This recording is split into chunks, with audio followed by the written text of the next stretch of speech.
from First Corinthians. I'm going to be talking particularly from the 14th chapter and really going back to the 13th chapter as well, where Paul talks about the gift of love and and the gifts of prophecy and the gifts of tongues. But as you can imagine, the most prominent of these concepts that he's talking about is love, okay?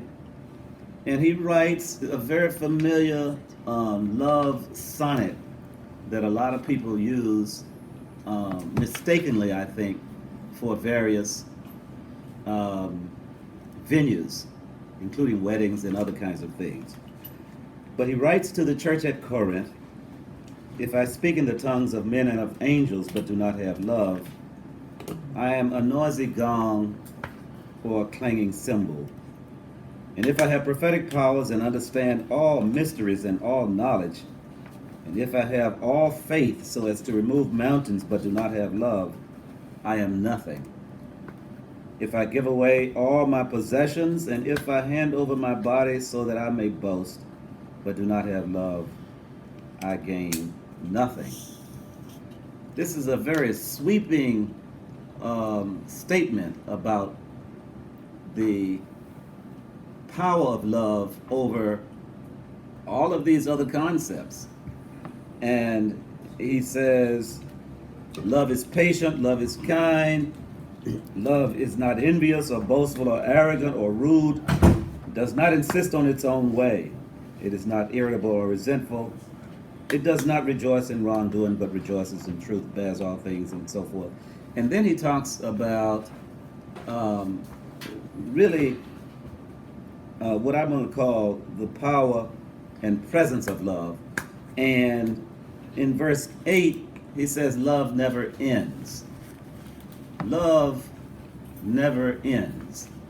That's a very powerful statement, isn't it? Mm-hmm. And it suggests that whether we live or die, love survives.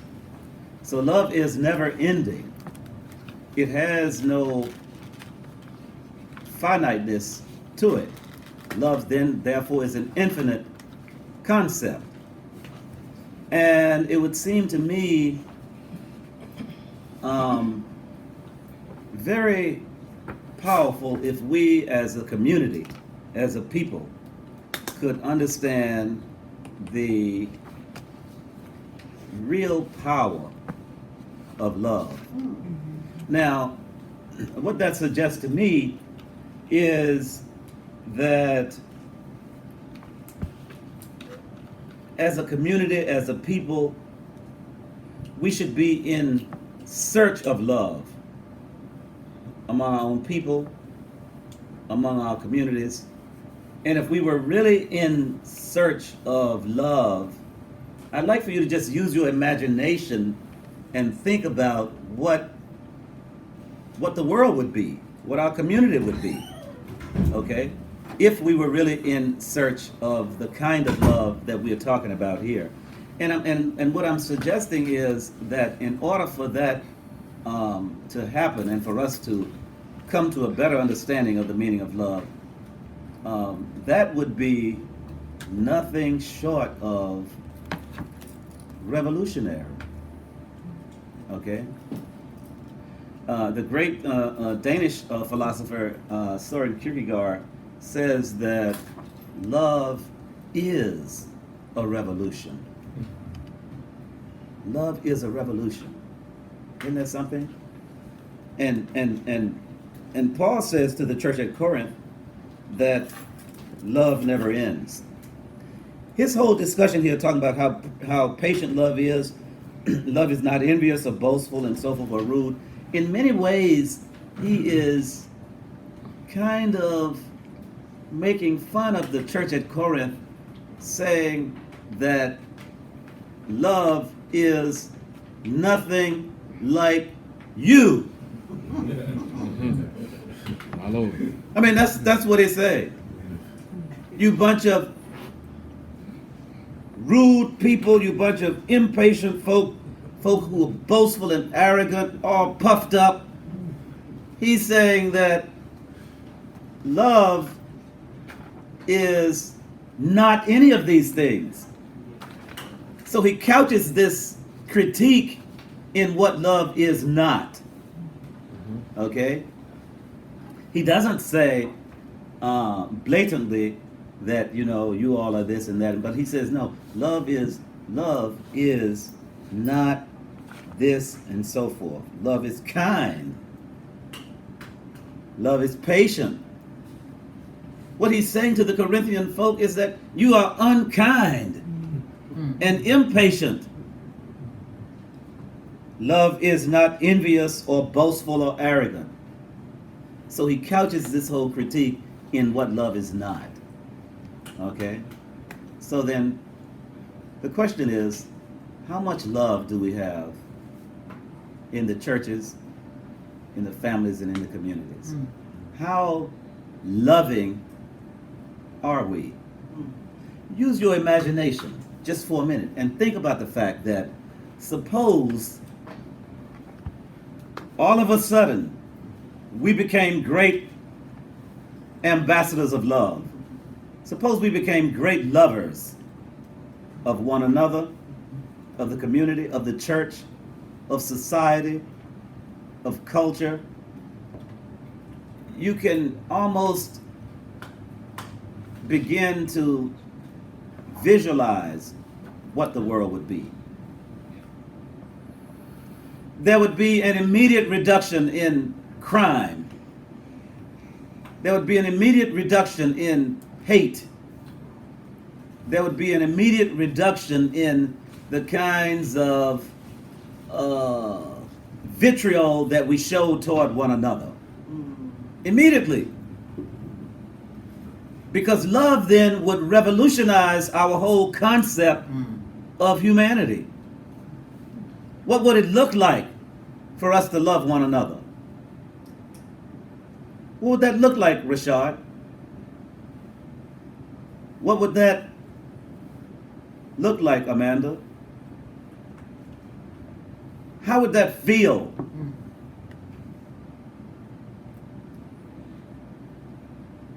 What do you think? What do you think, Donna? It'd be everything. It would change everything. Yeah. And so, if love is in fact that transformative, then why can't we embrace it?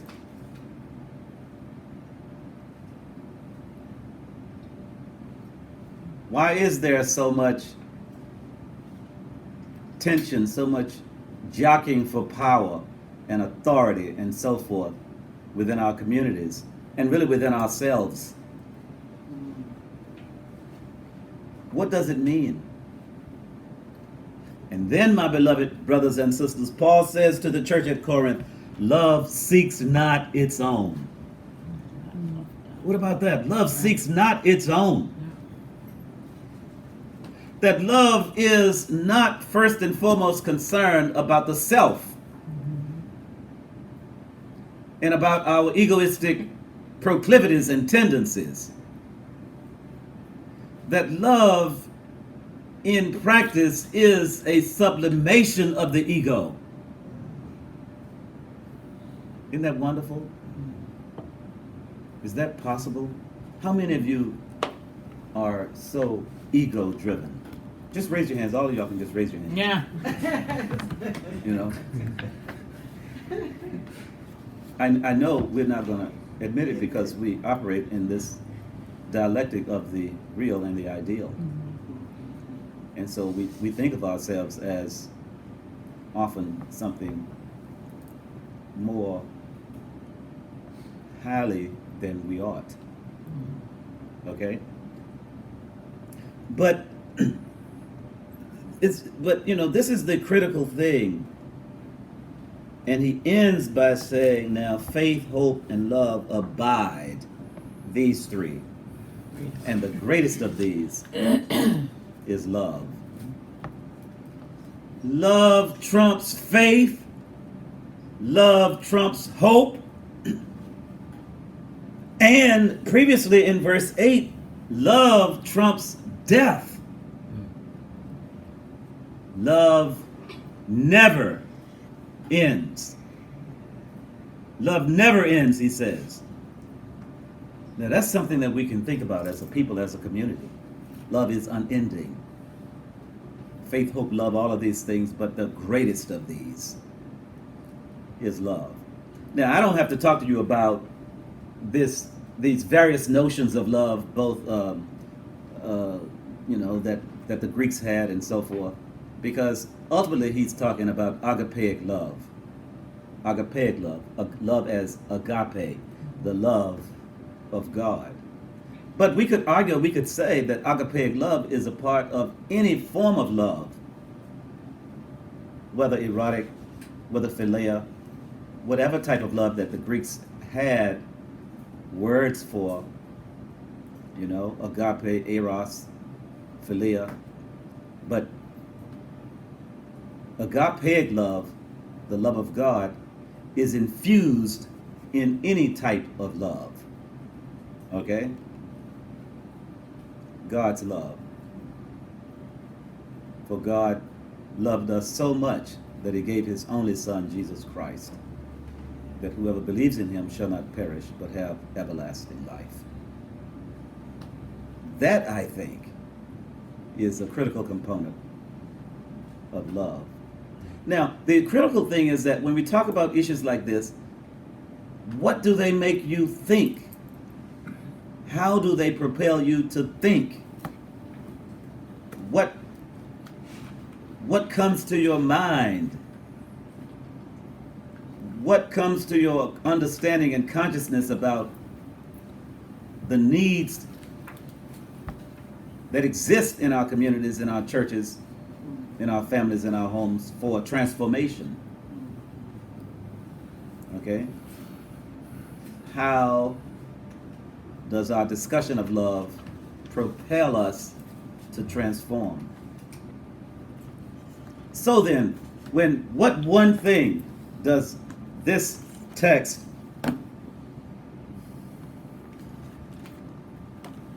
inspire you to do? When he finishes the 13th chapter, he goes on, talks about the gift of prophecy in tongues. Very briefly, he says, pursue love, and strive for the spiritual gifts, and especially that you may prophesy. So he privileges prophesying. He privileges preaching, if you will, over against the gift of speaking in tongues. Now, he does this, why? Because he argues that speaking in tongues serves to edify the self. But prophecy seeks to edify the church, the ecclesia, the people of God. Okay? And so when he talks about, he's not concerned about self-edification. See, one of the issues in the Corinthian church was that there were those who spoke in tongues, and they felt that they were more spiritual than those who didn't. How many of you think that you are the most spiritual people in the church? Okay? I'm more spiritual because I do this. I'm more spiritual because I sing in the choir. I'm more spiritual because I serve as an usher. I'm more spiritual because I do this and I do that. I'm more spiritual because I help feed the poor and so forth. These are the same kinds of things that Paul was encountering in the Corinthian church. And the folk who claimed that they were more spiritual were also involved in all kinds of other things. Things that Paul would abhor. Okay? In other words, they were living a duplicitous life. In church on Sunday, they were very spiritual.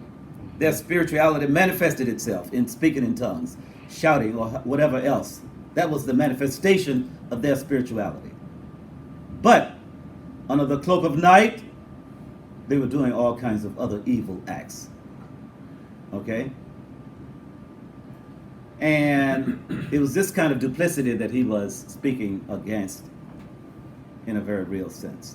So, The point I'm making is what? First, Paul uses the 13th chapter of 1 Corinthians to talk about if I speak in the tongues of men and of angels but have not, to really critique the church.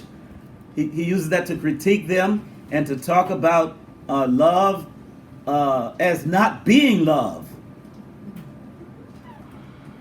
That this is not the way love is, and this is not the way love should be. And that's what he's saying to them, okay? And he's making that clear to them, and he's making it clear to us. Okay? And this is why he say pursue love and strive for spiritual gifts.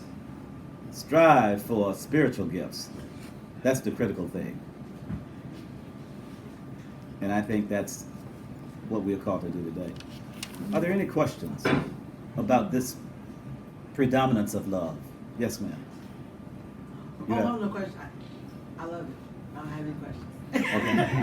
Okay. Anybody else? You have a question, Miss Erica?